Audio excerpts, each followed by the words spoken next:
Political science में already इसका एक पार्ट मैंने अपलोड कर दिया है, अब इसका दूसरा पार्ट है जो हम आपके साथ लेकर आए हैं। ऐसे ही बहुत सारे आपके लिए वीडियोज और बहुत सारी चीज़ें मैं आपके लिए लेकर आता रहता हूँ। तो आप देख लीजिए कि अगर आपने अभी तक हमारे चैनल को सब्सक्राइब नहीं किया है तो जल्दी से चैनल को सब्सक्राइब करके बेल नोटिफिकेशन को ऑन कर दें, जिससे कि आपके पास जितने आने वाले वीडियोज हैं वो टाइम से पहुंच सके। आज जो है हम लोग जो है इसके आगे का बात हम करेंगे। देखिए, इसके फर्स्ट पार्ट में हमने जाना कि what do you mean by political science, राजनीतिक विज्ञान से आप क्या समझते हैं। साथ में हमने ये भी जाना कि भाई राजनीतिक विज्ञान में जो पॉलिटिक्स है यानी जो राजनीति है और जो राजनीति शास्त्र है वो डेट्स अ डिफरेंट थिंग। राजनीति शास्त्र यानी राजनीतिक विज्ञान कभी भी हमें गलत करने की कोई भी अनुमति नहीं देती है, हमेशा कहती है कि आप जो है पब्लिक के भलाई के लिए, जनता के भलाई के लिए ही कदम उठाएं। लेकिन जब आप राजनीति की बात करते हैं तो राजनीति अच्छी भी हो सकती है और राजनीति बुरी भी हो सकती है।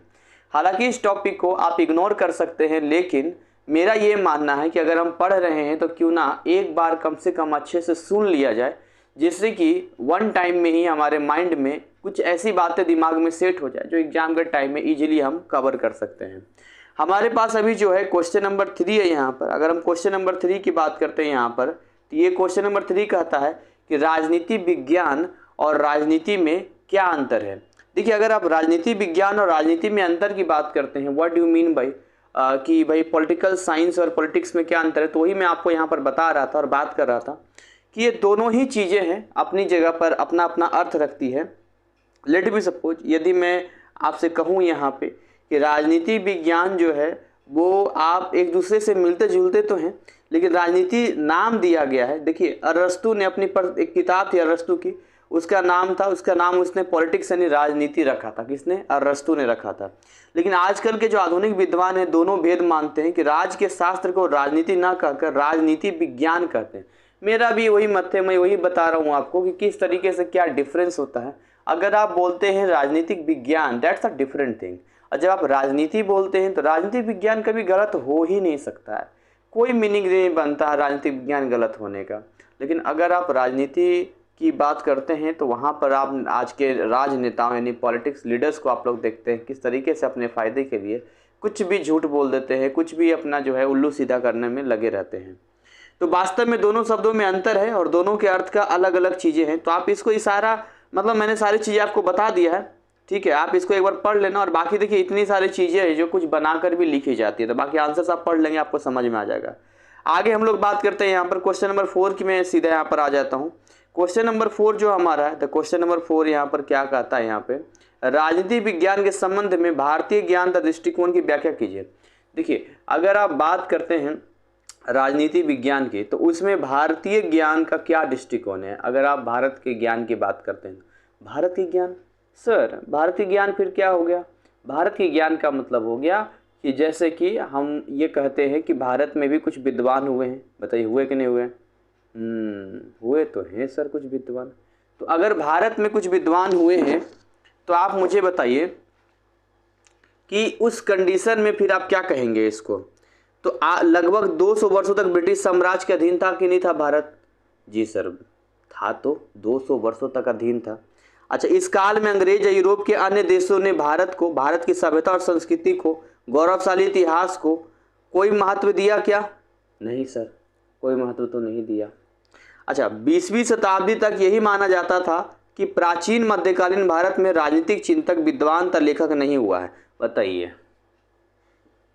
हमें क्या बताया गया कि 20वीं शताब्दी तक कोई चिंतक, विद्वान और लेखक भारत में हुआ ही नहीं। ये लोग जब तक बंदर था ना, जब तक बकलोल था, तब तक मामला बिल्कुल सही था। ये जैसे ही यूरोप में पुनर्जागरण का जो समय आ गया ना, उस पुनर्जागरण के चक्कर में जब इन लोगों को होश आया, ज्ञान की चीज़ें आई, तो लूट खपेट करना शुरू कर दिया। और हमें कहता है, हमारे भारत को कहता है कि ना कोई चिंतक हुआ, ना विद्वान हुआ, ना लेखक हुआ। भाई साहब, हमारे यहाँ तो ऐसे चिंतक और विद्वान हुए हैं। आप कौटिल्य को देख लीजिए, आप बड़े बड़े सम्राट अशोक को देख लीजिए, जिन्होंने कितने विदेशों तक अपना काम किया। ऐसे बहुत सारे ऐसे हुए हैं। आचार्य सुश्रुत को देख लीजिए, और हमारे यहाँ कहते हैं कोई चिंतक और विद्वान ही नहीं हुआ है। वाह। राजनीतिक दर्शन के विकास में जो भी योगदान है वह पाश्चात्य विद्वानों, वाह भाई वाह वाह, गजब। पश्चिमी देशों के विद्वानों का जो है पूरा हाथ है इसमें। और राजनीति दर्शन का आरंभ प्लेटो और अरस्तु तथा यूनानी विचारकों के विचारों से माना जाता था। गजब, यूनान का पूरे सबको दे दो क्रेडिट। हमारे यहाँ तो कुछ है ही नहीं, हम लोग तो कुछ है ही नहीं ना। 200 वर्षों तक समझ लिया कि 200 वर्षों तक गुलाम के जो का चाहेंगे, पूरा कल्चर चेंज कर दो, पूरा सिस्टम चेंज कर दो, इन लोग का माइंडसेट चेंज कर दो, देख लो। परंतु अब वह बात नहीं है, लेकिन अब पब्लिक जान चुकी है। तो बहुत से पाश्चात्य विद्वानों ने प्राचीन भारत ग्रंथों का अध्ययन और अनुवाद किया, जिससे भारत के गौरवशाली अतीत का संसार का पता चला। जब उसको ट्रांसलेट किया गया तो दुनिया को पता चला, अच्छा तो इंडिया के पास भी किताबें थी, अच्छा इंडिया अभी इतना डेवलप था। प्राचीन यूनानी चिंतकों से पहले ही भारतीय विद्वानों ने, उससे पहले ही भारत के विद्वानों ने राजनीतिक, राज्यशास्त्र और राजधर्म पर बहुत प्रकार के अपने विचार प्रकट कर चुके हैं। समझ रहे हैं आप कितना हमें भ्रम में रखा जा रहा था। इसके अलावा है प्राचीन भारत में वैसे तो आमतौर पर राजतंत्र होते थे। राजतंत्र समझते हैं क्या होता है राजतंत्र? राजतंत्र का मतलब होता है राजा का शासन। तो जनरली ये होता था भैया ये राजतंत्र है, यहाँ पर यही होता था। लेकिन अगर राजतंत्र की हम बात करते भी हैं, लेकिन वहाँ पर ये होता था कि जनरली जो राजा होते थे उनकी ये ड्यूटी होती थी कि वो अपने प्रजा के लिए बहुत जिम्मेदार होते थे और प्रजा के भलाई के लिए काम करते थे। और राजा के पास अगर निरंकुश शक्तियाँ होती थी, मान लो कि कुछ ऐसे पावर्स हैं जिसपे कोई अंकुश नहीं है, निरंकुश है, परंतु उस काल में भी राजा की शक्तियाँ और कार्यों पर राजधर्म की सीमाएं थी। वहाँ भी लिमिट था, वहाँ भी एक थ्योरी था हमारे भारत का बना हुआ कि राजा का क्या कर्तव्य होना चाहिए, राजा क्या कर सकता है, राजा क्या नहीं, ये सारी चीज़ें जो इसमें है। और राजधर्म का उल्लंघन नहीं कर सकता था कोई भी, उसकी भी एक लक्ष्मण रेखा थी। राज्य स्तर, राज्य शास्त्र अगर हम बात करते हैं तो वहाँ पर भारतीय विद्वान कौटिल्य का, आप ऑलरेडी हिस्ट्री में भी आपने पढ़ा है कौटिल्य के बारे में। तो कौटिल्य के अनुसार अर्थशास्त्र का अर्थशास्त्र क्या है कौटिल्य के हिसाब से अगर हम बात करें तो कौटिल्य के हिसाब से अर्थशास्त्र वह विज्ञान जिसका संबंध भू क्षेत्र को अधिग्रहण करने और उस पर शासन करने व इसकी रक्षा से है। अगर आप कौटिल्य के हिसाब से बात करते हैं तो कौटिल्य कौन थे? चाणक्य। चाणक्य को ही तो कौटिल्य कहते हैं, चंद्रगुप्त मौर्य। कल ही तो हिस्ट्री में मैंने बताया था ये सब। प्राचीन भारत में राजनीतिक गतिविधियों, राजनीतिक शक्ति का नैतिक नियमों पर देखिए, प्राचीन भारत में राजनीतिक शक्ति का नैतिक नियम था, मोरल लॉज, नैतिकता जिसको बोलते हैं, वो था बना हुआ हमारे यहाँ। और प्राकृतिक न्याय था, ऐसे मानते थे कि भाई नेचुरल तरीके से भी जो है इसका जस्टिस होता है। औचित्य, तर्क संगत से गहरा संबंध था। कोई भी राजा चाहे कितना भी शक्तिशाली हो, ध्यान देना, नैतिक कर्तव्यों की अवहेलना नहीं कर सकता था। हमारे यहाँ भी धर्म के हिसाब से ही राजा राज्य करता था, ऐसा नहीं कि कुछ भी कोई भी कर देगा, ये कहना बिल्कुल गलत होगा। ठीक है। भारतीय संस्कृति में धर्म शब्द का जो व्यापक अर्थ लिया जाता था उसका उदाहरण किसी अन्य भाषा में नहीं मिलता, ना ही धर्म का सही अर्थ प्रकट करने वाला कोई शब्द किसी अन्य भाषा में मिलता। हमारे यहाँ तो धर्म क्या, आज भी क्या हम लोग क्या बोलते हैं, नहीं हमारा धर्म ये नहीं कहता किसी को बुरा मत पहुंचाओ। तो आज भी कहीं ना कहीं नैतिकता पर हम लोग बात करते हैं, नैतिक चीज़ें हम लोग बताते हैं, किसी की चोरी नहीं करनी चाहिए, किसी को नुकसान नहीं करना चाहिए, किसी को परेशान, तो ये सारी चीज़ें आज भी हम नैतिकता की ही बात करते हैं। और वो तो राजा था, तो राजा तो ऑलरेडी नैतिकता पे चलेगा यहाँ पे। तो भारत में सदैव से ही राजनीतिक और नैतिक सिद्धांतों की घनिष्ठता पर जोर दिया गया है और दोनों को एक दूसरे से अलग अलग आप नहीं कर सकते। इन चीज़ों को, राजनीतिक और नैतिक, मैं इसको अच्छे से समझाता हूँ थोड़ा सा। पॉलिटिक्स और morality, moral values, ethics. Politics हमेशा जो है, ये जो पॉलिटिक्स है ये हमेशा जो है इसके बैकग्राउंड में कौन रहा है? नैतिकता रही है। नैतिकता मतलब वो सारे काम जो एक राजा को शक्तिशाली होने के बावजूद भी नियमों पर चलने को मजबूर करती है और ये बताती है कि एक राजा को कौन कौन से कर्तव्य करने चाहिए और क्या नहीं करने चाहिए। इससे जनता भी श्योर होती थी कि हमारा राजा जो है वो नैतिकता पे चलता है, यानी कि हमें कोई चिंता करने वाली बात नहीं है। आगे हम लोग बात करते हैं। तो आप भारत में इसको अलग नहीं कर सकते हैं, लेकिन एक बात तो खैर पक्का हो गया, आज की जो पॉलिटिक्स है, आज की जो राजनीति है, वहाँ आपको नैतिकता आज यहाँ नहीं मिलता देखने को। कहाँ नैतिकता देखने को मिलता? लेकिन उस टाइम पे जो राजा हुआ करते थे वो 100% नैतिकता पर चलते थे, ठीक है, इसीलिए वो इतने समय तक सक्सेसफुल रहा था। माना जाता है, कहाँ मैं आ गया, माना जाता है, पृथक नहीं माना जाता। महात्मा गांधी ने भी कहा, क्या कहा महात्मा गांधी ने? तो महात्मा गांधी ने कहा कि जो यह कहते हैं कि राजनीति का धर्म से कुछ लेना देना नहीं है, वे धर्म के वास्तविक अर्थ को नहीं जानते हैं। जो लोग भी ये बोलते हैं भैया पॉलिटिक्स में ना, राजनीति में धर्म से कोई लेना देना नहीं है, इसका मतलब वो धर्म का अर्थ ही नहीं जानते हैं, क्योंकि धर्म कभी भी गलत चीज़ें नहीं बताता है। धर्म का मतलब ये होता है कि वो बनाया ही गया है लोगों की शांति और व्यवस्था के लिए, उसकी रचना ही की गई है पृथ्वी पर जीवन को अच्छे से सुचारू से चलाने के लिए।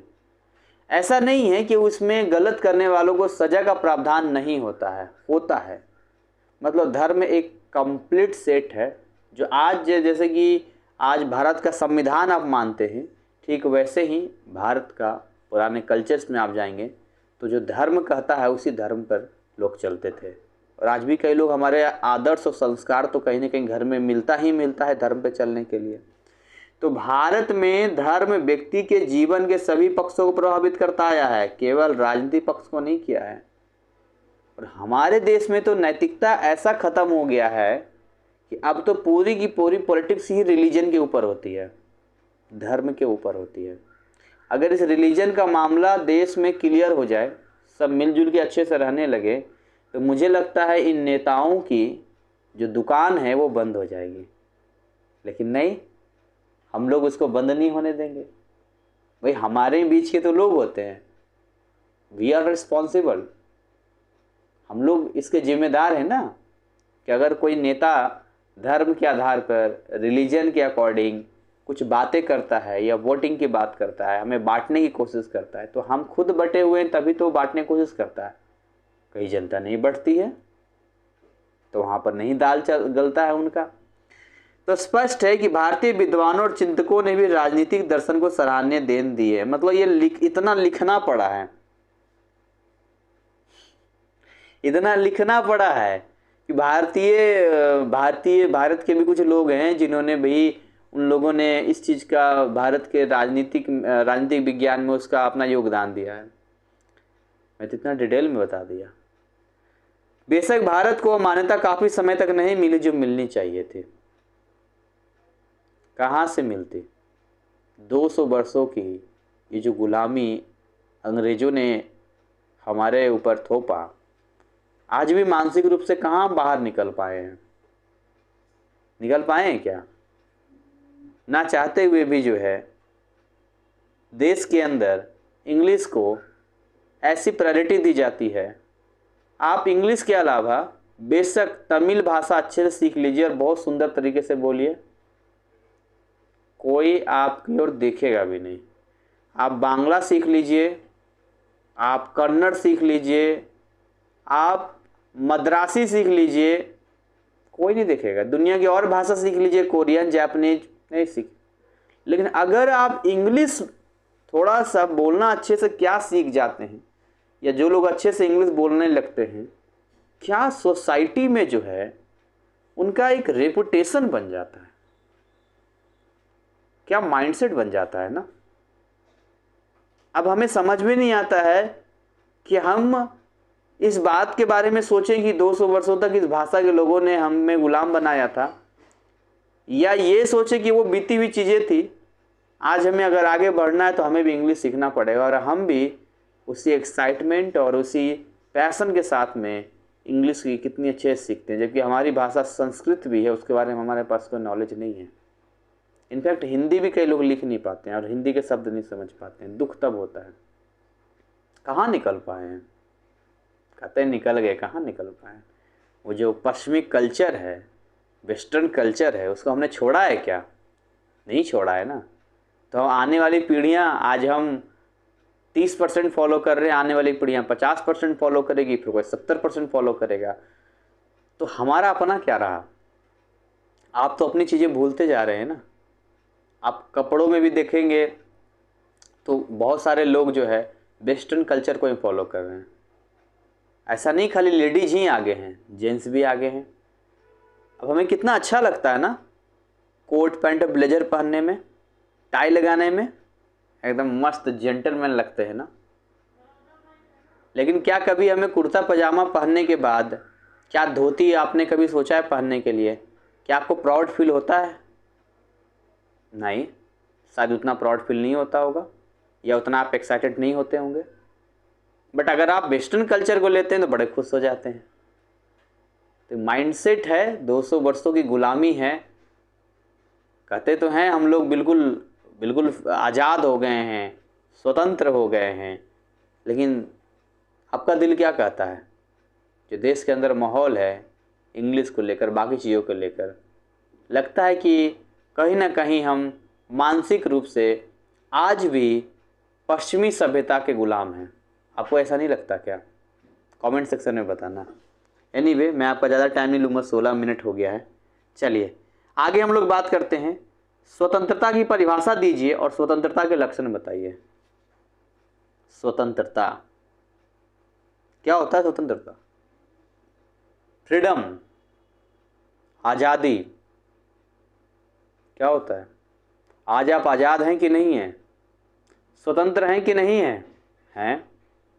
सोचिए, अगर ये अंग्रेज़ों का टाइम होता तो क्या आप जितने राइट्स इस्तेमाल कर पाते हैं, फंडामेंटल राइट्स आप इस्तेमाल करते हैं, बोलने की अभिव्यक्ति हैं, लिखने की अभिव्यक्ति, सोशल मीडिया पर आप कुछ भी आजकल लिख सकते हैं, कहीं आने जाने की अभिव्यक्ति आपकी है, भारत सरकार ने जो एजुकेशन शिक्षा डिजाइन किया वो आपको लेने का अधिकार है, मुफ्त जो स्वास्थ्य है, एजुकेशन के साथ में मेडिकल हेल्थ है, वो भी आपको लेने का पूरा अधिकार है, वोट देने का अधिकार है, ये सब तो है ना आपके पास। क्या अंग्रेजों के टाइम होते तो इतनी चीज़ें होती आपके पास? क्या आप अपनी मर्जी से आज आप चाहें जितना अमीर बन जाओ चलेगा? आज आप अपनी मर्जी से कहीं भी ज़मीन ले लो, घर ले लो, चलेगा? क्या अंग्रेजों के टाइम ऐसा कर सकते थे? नहीं कर सकते थे ना। तो आप खुद ही सोच के देखो, आपको आइडिया और पता चल जाएगा इन चीज़ों के बारे में। तो भाई ये स्वतंत्रता, इसको लिबर्टी हम लोग बोलते हैं, लिबर्टी बोलते हैं हम लोग। स्वतंत्रता व्यक्ति के लिए बड़ी आवश्यक और महत्वपूर्ण है, ऐसी बात नहीं है। ये स्वतंत्रता बहुत मायने रखता है और इसका सही अर्थ अधिकतर लोगों को पता ही नहीं है। अधिकतर लोग केवल पता क्या सोचते हैं कि स्वतंत्रता का अर्थ होता है जो चाहे करना। नहीं, फिर हम में और जानवर में क्या फर्क रह जाएगा? अगर स्वतंत्रता का मतलब ये है कि हम जो चाहे वो करें, तो फिर तो हम यही नहीं जज कर पाएंगे कि क्या सही कर रहे हैं और क्या गलत कर रहे हैं, क्योंकि मन तो कुछ भी कहेगा। मन ना गलत चीज़ को करने के लिए भी कहता है और सही चीज़ को भी करने के लिए कहता है। तो जब सही करेगा तब तो सबको अच्छा लगेगा, लेकिन जब गलत करेंगे तब भी तो हम यही कहेंगे ना, हमें जो चाहिए वो करना, हम स्वतंत्र हैं। आपने पढ़ा ना कि भारत में जो राजनीतिक विज्ञान था उसमें भी जो है कौटिल्य हो गए या और भी लोग हैं, उन लोगों ने धर्म को यानी नैतिकता को जरूर रखा, उसमें मोरालिटी को जरूर रखा उसमें। तो आज की डेट में अगर आप फ्रीडम की बात करते हैं तो फ्रीडम हम सब की है, लेकिन हमें यह भी ध्यान रखना होगा कि भाई इस फ्रीडम में ऐसा ना हो कि कोई ये कहे कि हम फ्रीडम हैं, हम आज़ाद हैं, और अपनी आज़ादी के नाम पर किसी दूसरे को ये फील करवा दे कि वो पूरी तरह से आज़ाद नहीं है। भाई जिसकी लाठी उसकी भैंस वाली बात हो जाती है, हम जो मन में आए वो करेंगे, बहुत पावरफुल हैं। तो फिर तो एक पल के लिए ये तो आज़ाद हो गया, पर जिस पे दूसरा जुल्म करेगा तो वो थोड़ी ना आज़ाद हुआ। तो कहीं ना कहीं मामला समाज में एक अनइक्वलिटी का मामला आ जाएगा। तो समाज में किसी भी व्यक्ति को जो चाहे करने की आज्ञा नहीं दी जा सकती, क्योंकि ऐसा वातावरण में शांति नहीं रह सकती। हमें शांति व्यवस्था भी तो रखना है। जंगल में ही चाहे जंगल में जो चाहे करने का वातावरण मिलता है, समाज में नहीं। क्या बोला मैंने, शुरू में बोला था ना, हम में और जानवर में क्या फर्क रह जाएगा, कोई फर्क नहीं रह जाएगा। अपनी इच्छा अनुसार ऐसे कार्य करने का अधिकार जिससे दूसरे को और समाज को हानि ना हो, यही स्वतंत्रता कहलाती है। अपनी इच्छा अनुसार हम जिएंगे, लेकिन हमारे क्रियाकलापों, हमारी एक्टिविटी से समाज के किसी अन्य लोगों को कोई हानि नहीं पहुंचेगा। That means this is the meaning of freedom. This is the meaning of liberty. ये स्वतंत्रता का अर्थ है। यही स्वतंत्रता व्यक्ति और समाज के लिए लाभदायक है। केवल हम व्यक्ति के लिए नहीं सोच सकते, हमें पूरे समाज के बारे में सोचना पड़ेगा। केवल आप एक व्यक्ति के बारे में सोचते हैं तो फिर तो अंग्रेज भी अपने लिए ठीक ही सोच रहे थे भाई, क्या गलत सोच रहे थे वो? फ्रीडम तो उनके पास पूरी थी, दिमाग लगा लगा के 200 वर्षों तक हमारे ऊपर कंट्रोल कर ही लिया ना हमें। तो आगे अगर हम बात करते हैं, विभिन्न लेखकों ने स्वतंत्रता की परिभाषा अलग अलग दिया है। कुछ विद्वान लोग हैं, उन लोगों ने अपने अपने विचार दिया है फ्रीडम को लेकर। आइए देख लेते हैं एक बार। जैसे सबसे पहला कोल के अनुसार, क्या नाम है, कोल के अनुसार, अच्छा कोका कोला नहीं है किसी बाह्य बाधा के बिना अपने व्यक्तित्व को व्यक्त करने का अधिकार को स्वतंत्रता कहते हैं। किसी बाह्य बाधा के बिना, मतलब कोई एक्सटर्नल आपको डिस्टर्बेंस नहीं है और आप अपने व्यक्तिगत व्यक्तित्व को, अपनी पर्सनालिटी को व्यक्त कर रहे हैं, एक्सप्रेस कर रहे हैं। दैट ये क्या हो गया आपका, तो ये आपका फ्रीडम हो गया, ये आपकी क्या हो गई, स्वतंत्रता हो गई। इसके अलावा प्रोफेसर सीले के अनुसार स्वतंत्रता अति शासन का विपरीत है। ओ, अति शासन, liberty is the opposite of over government. Government की जो निरंकुश नीतियां होती हैं, अनकंट्रोल्ड, उसके अपोजिट स्वतंत्रता है। मैकेंजी का क्या कहना था, मैकेंजी को जानते हैं? नहीं जानते, हिस्ट्री में पढ़ेंगे मैकेंजी के बारे में। मैकेंजी का कहना है कि स्वतंत्रता सभी प्रकार के प्रतिबंधों के अभाव ही नहीं, बल्कि अनुचित प्रतिबंधों के स्थान पर उचित प्रतिबंधों की व्यवस्था। जो अनुचित प्रतिबंध है उसको हटाकर उचित प्रतिबंध डाल दीजिए। Freedom is not the sense of all restraints but rather the substitution of rational ones for the irrational. Mackenzie. Green के शब्दों में, क्या नाम है, ग्रीन के शब्दों में उचित कार्यों को करने और उचित वस्तुओं का भोग करने की शक्ति स्वतंत्रता है। Liberty means positive power of doing और इंजॉइंग समथिंग वर्थ डूइंग और वर्थ इंजॉइंग। ये सारे कुछ विद्वानों का कहना है, इसको आराम से पढ़ना। आइए हम लोग आगे बात करते हैं यहाँ पे स्वतंत्रता के लक्षण, यानी फीचर ऑफ लिबर्टी, क्या लक्षण होता है। देखिए भाई, विभिन्न परिभाषाओं के आधार पर स्वतंत्रता के निम्नलिखित लक्षणों का हमें पता चलता है। तो स्वतंत्रता जो है, स्वतंत्रता सभी प्रकार के बंधनों का अभाव, उसमें कोई भी बंधन नहीं है, कोई रिस्ट्रिक्शंस नहीं है।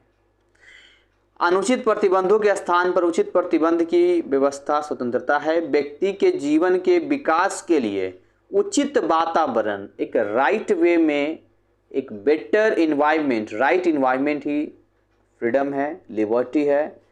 स्वतंत्रता सभी व्यक्तियों को समान रूप से मिलती है। करने योग्य कार्य को करने की शक्ति स्वतंत्रता है। स्वतंत्रता समाज में मिल सकती है, समाज से बाहर नहीं मिल सकती है। ध्यान दीजिएगा, स्वतंत्रता का प्रयोग समाज के विरुद्ध नहीं किया जा सकता है।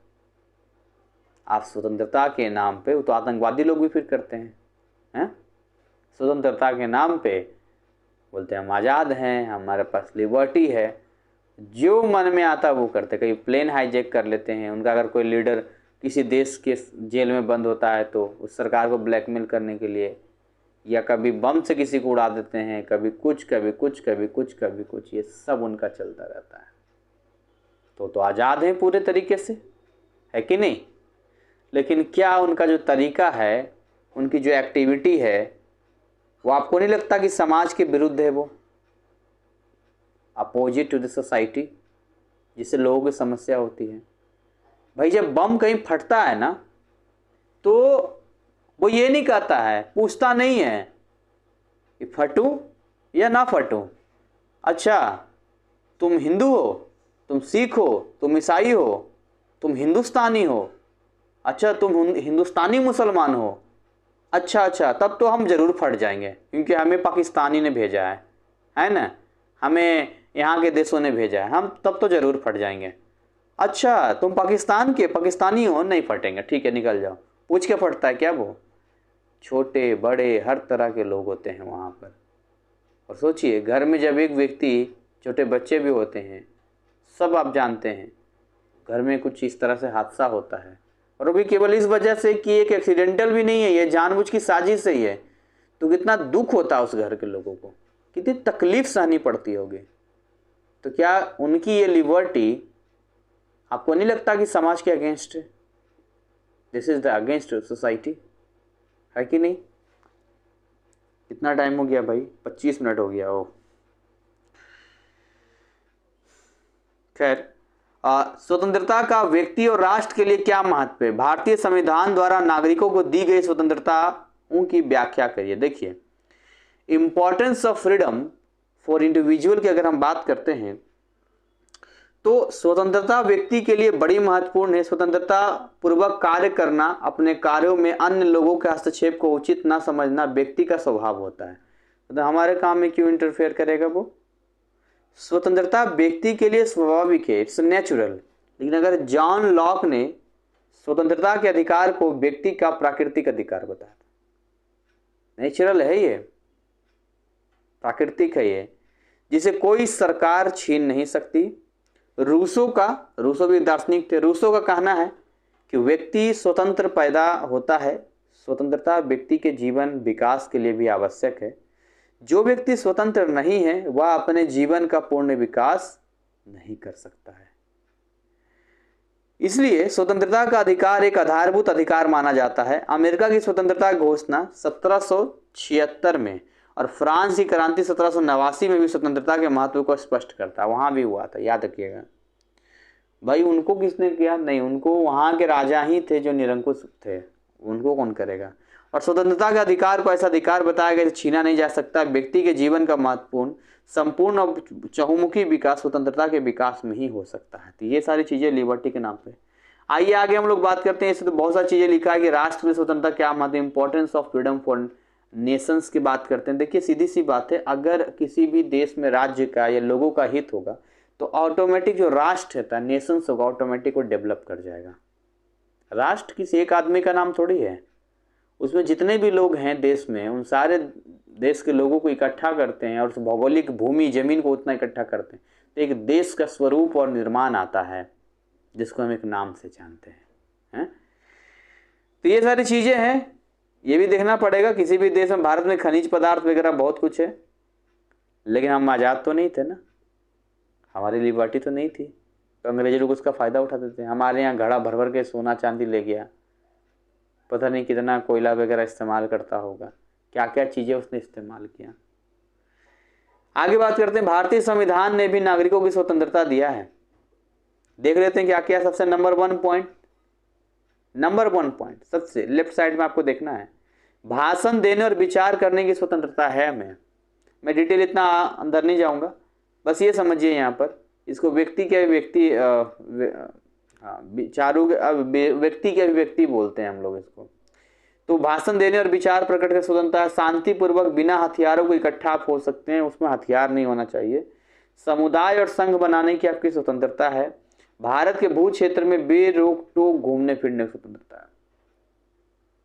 आपको ना गुजरात से मुंबई जाना है, गुजरात से दिल्ली जाना, कोई रोक टोक नहीं है, आइए जाइए सब चलेगा। भारत के भूभाग में किसी भी स्थान पर रहने और बसने की स्वतंत्रता है, ये सब याद रखना। क्वेश्चन नंबर 6 की बात करते हैं, कोई भी व्यवसाय अपनाने या कोई भी व्यापार करने की स्वतंत्रता है यहाँ पर। अच्छा, छठा पॉइंट है, ये भी पूरी स्वतंत्रता है। कहीं भी आप बिजनेस कर सकते हैं, आप व्यापार कर सकते हैं, है ना। और कहीं कुछ ऐसा लगे तो आप न्यायालय का भी दरवाजा खटखटा सकते हैं कि हमारे साथ क्या हुआ, गलत हुआ है, क्या हो गया भाई, गलत हो गया। तो हमारे साथ ये हो गया कि भाई ये चीज़ें नहीं है, वो चीज़ें नहीं है, ऐसे परेशान किया जा रहा है, वैसे ये चीज़ें होती कि नहीं होती है। 7वां जो है प्रश्न, अगर हम लोग देखें, स्वतंत्रता के विभिन्न रूपों का वर्णन कीजिए। कई तरह के रूप होते हैं लिबर्टी के, कई तरह के रूप। लिबर्टी का जूता चप्पल आता है बिल्कुल आता है। तो काइंड्स ऑफ लिबर्टी, सबसे पहला होता है नेचुरल लिबर्टी यानी प्राकृतिक स्वतंत्रता होता है। यह वह स्वतंत्रता है जिसका प्रयोग व्यक्ति राज्य के लिए पहले समाज के लिए करता है, राज्य समाज के लिए पहले करता है, और वो स्वतंत्र रूप से, जो रूसों का भी देखेंगे उन्होंने लिया था, मनुष्य स्वतंत्र पैदा हुआ, वही सारी चीज़ें हैं। पर्सनल लिबर्टी है, नागरिक की स्वतंत्रता है। इसके अलावा पॉलिटिकल लिबर्टी है, स्वतंत्रता का इसके राजनीतिक देश अपने सरकार में भाग लेने आदि से नागरिक को हम लोग नहीं रोकेंगे, वो उसका अधिकार है, चुनाव लड़ने का अधिकार है, सारी चीज़ करने का। आर्थिक स्वतंत्रता है, इकोनॉमिक लिबर्टी उसके पास है, पैसे, भूख, बेकारी, गरीबी आदि से मुक्ति वो कर सकता है अपने आप को। नेशनल लिबर्टी है, मतलब किसी भी विदेशी या तो बाहरी नियंत्रण से स्वतंत्र है वो, ऑलरेडी भारत आज़ाद है। क्वेश्चन नंबर 8 की बात करते हैं। स्वतंत्रता की सुरक्षा के विभिन्न उपायों को वर्णन करिए। देखिए, स्वतंत्रता की सुरक्षा, सिक्योरिटी बहुत जरूरी है ना। हर बिल्डिंग में या हर जगह सिक्योरिटी होता है। तो हम आज़ाद हो गए, लिबर्टी हमें मिल गई, तो इसको बनाए रखने के लिए ऐसा ना कोई और हमें इस तरह के परेशान करे, तो हमें क्या करना पड़ेगा, हमें वहाँ पर इसकी सिक्योरिटी के लिए, सुरक्षा के लिए कुछ उपाय करने पड़ेंगे। तो उन उपाय में सबसे पहला है एस्टेब्लिशमेंट ऑफ डेमोक्रेसी। डेमोक्रेसी को कर दो भैया, बड़ा आसान काम हो जाएगा। क्योंकि डेमोक्रेसी एक जीता जागता नियमों की किताब है ना, जो कभी भी गलत नहीं होने देगा, स्वतंत्रता कभी जाएगी नहीं। दूसरा है अधिकारों तथा स्वतंत्रताओं की संवैधानिक घोषणा, constitutional declaration of rights and liberties.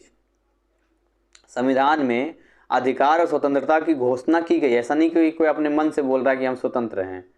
शक्तियों का विकेंद्रीकरण, डिसेंट्रलाइजेशन ऑफ पावर्स है। राज्य सरकार, पहले तो केंद्र सरकार, फिर राज्य सरकार, फिर स्थानीय सरकार। राज्य सरकार के मामले में भी केंद्र सरकार बहुत ज़्यादा इंटरफेयर नहीं कर सकता है। तो ये कुछ चीज़ें होती है। और इंडिपेंडेंट एंड इम्पार्शियल जुडिशरी, स्वतंत्रता, निष्पक्ष न्यायपालिका हमारे पास है। जो किसी को दिक्कत हो तो भाई उसको न्याय दंड करने का है ये। इसके अलावा है कानून का, रूल ऑफ लॉ हमारे पास है, कानून के पूरा सिस्टम हमारे पास है। छठा हमारा स्वतंत्र और निष्पक्ष प्रेस है, free and impartial press media है, जो कि इन चीज़ों को हमें बचाती है, बताती है, कुछ होता ऐसा होता है तो आलोचना करती है। सातवां है आर्थिक सुरक्षा का, आर्थिक सुरक्षा व समानता, इकोनॉमिक इक्वलिटी एंड सिक्योरिटी। आर्थिक सुरक्षा, पैसे, जहाँ अमीर गरीब हैं, पढ़े लिखे अनपढ़ हैं, उनमें मालिक और दास का संबंध ही मिलता है। तो इन चीज़ों में भी जो है गरीब और अनपढ़ व्यक्ति के लिए कोई स्वतंत्रता नहीं हो सकती है। लास्की का कहना था, हमारे देश का नहीं है, हमारे तो सब स्वतंत्र है। शक्तियों का सेपरेशन ऑफ पावर अलग अलग है, ऐसी नहीं है कि भाई शक्ति किसी एक के पास में है। सुसंगठित राजनीति डाले, वेल ऑर्गेनाइज्ड पॉलिटिकल पार्टीज है जो अपने हिसाब से काम करती है। और देखिए सबसे बड़ी बात, लिखित और कठोर संविधान हमारे पास है, रिटन एंड रिजिड कॉन्स्टिट्यूशन हमारे पास है। इसके अलावा जो है इटर्नल विजिलेंस है हमारे पास, यानी कि स्वतंत्रता सुरक्षित रखने के लिए जागरूक रहिए आप। शिक्षा, बहुत सारी चीज़ें हैं जिसके आप आवाज़ उठा सकते हैं, कुछ भी आप कर सकते हैं। अगला है स्त्रियों, गरीब, दलितों और कमजोर वर्गों की शासन में भागीदारी है। देखिए रिजर्वेशन, जिसको आरक्षण हम लोग कहते हैं, वो भी दिया गया है। तो participation of women, poor, depress and other weaker section in the administration, मतलब शासन में भी कोई ऐसा नहीं है कि भाई केवल ये जातीय धर्म के लोग जाएंगे, सब कोई भी जा सकता है। अगला है न्याय का क्या अर्थ है, इसके लक्षण। देखिए न्याय का अर्थ यही होता है कि भाई मानव ने सदैव संघर्ष किया, संघर्ष करके समय समय पर चीज़ों को बदला। प्लेटो में भी देखेंगे, प्लेटो के अनुसार से जो है न्याय का नाम दिया था। तो एक मानव व्यवहार बहुत जरूरी है। रूसो को लिख लीजिए या ग्रोसियस को देख लीजिए, तो ये सारी चीज़ें न्याय का अर्थ, मीनिंग अगर बात करते हैं तो इसका सबसे पहले आपको समझना पड़ेगा कि न्याय का अर्थ जस्टिस, लैटिन भाषा के शब्द जस से हुआ है, जिसका अर्थ होता है बंधन या बांधना। अर्थात न्याय समाज में व्यक्ति को व्यक्ति से बांधने वाली व्यवस्था है, एक व्यक्ति को दूसरे व्यक्ति से बांध के रखती है। तो यही सारी चीज़ें इसको आप पढ़ेंगे यहाँ पर। इसके अलावा न्याय की परिभाषा अलग लोग अलग अलग है। यह वह गुण है जो अन्य गुणों से मिला है, ये वो, ये सारी चीज़ें आप एक बार पढ़ लेंगे कि इसके अनुसार क्या क्या चीज़ें दिया है यहाँ पे। एंड देन आफ्टर न्याय के क्या लक्षण, फीचर्स क्या होते हैं। यहाँ पर फीचर्स की बात करेंगे तो ये 3 फीचर्स, यहाँ 3 नहीं ज़्यादा फीचर दिया है यहाँ तक, 1 2 3 4 5 और 6 फीचर दिया है। सबसे पहला बात करते हैं, न्याय का संबंध व्यक्तियों के आपसी और सामाजिक संबंधों से है, यानी कि उचित और दृढ़ बनाता है। व्यक्तिगत हितों और सामाजिक हितों में सामंजस्य उत्पन्न करता है, मिलकर रहना है। और न्याय का आधार समाज की नैतिक मान्यताएं, एथिक्स कहाँ जाएगा, मोरालिटी तो रहेगी। न्याय का संबंध प्रक्रियाओं से भी है नहीं। न्याय की धारणा समय, स्थिति और विचार परिवर्तन के साथ बदल सकती है, वो डिपेंड करता है। इसके अलावा जो है 5वां तो हो गया। छठा है न्याय का उद्देश्य अनुचित भेदभाव को दूर करके समाज के लिए उपयोगी अधिकारों की व्यवस्था करना है।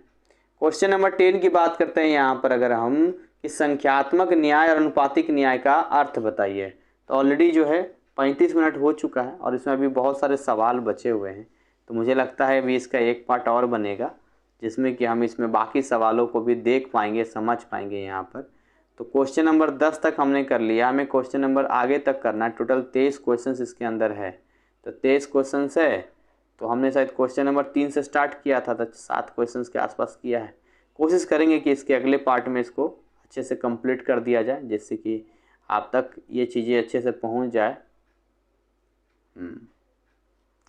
तो ये कहाँ गया, सामाजिक न्याय, हमें यहाँ से करना है न्याय की संख्यात्मक धारणा। तो मैं उम्मीद करता हूँ कि ये चीज़ें आपको समझ में आ रही होगी, क्योंकि ये बहुत ही देखा जाए तो कुछ नहीं है, लेकिन खुद से पढ़ने पर समझ में भी नहीं आता है। फर्स्ट टाइम होता है ना, मैं खुद ही इसको कई बार पढ़ता था, समझ में नहीं आता, लेकिन कोई अगर समझा देता है टर्म को, जिसको समझ में आता है, मुझे समझ में आ रहा था, मैं आपको समझा रहा हूँ, तो फिर आपको लिखना आसान हो जाता है। इसमें रटना कम है, लिखना ज़्यादा है, अंडरस्टैंड ज़्यादा डेवलप करना है। तो ठीक है, अगर आपको इसका अच्छा लगा तो वीडियो को लाइक करना, और अगर आप इसका सिलेबस वगैरह परचेज करना चाहते हैं तो आप, अभी तो अंडर वर्किंग में चल रहा है, लेकिन अभी बहुत जल्द जो है इसको कंप्लीट, इस महीने कंप्लीट करने की तैयारी है। तो भाई आप लोग जब भी वीडियो देख रहे हैं तो समझिए कंप्लीट ही सिलेबस आपको मिलेगा। तो आप हमारे दिए गए स्क्रीन पे जो नंबर है 964348 उस पर कॉन्टैक्ट कर सकते हैं। और हमारी शुभकामनाएं अगेन आपके साथ है, आप अच्छे से आगे बढ़िए, अच्छे मार्क्स लाइए और दिन दुगना रात चौगुना आगे मतलब सफलता पाइए, तरक्की कीजिए। Thank you, wish you all the best.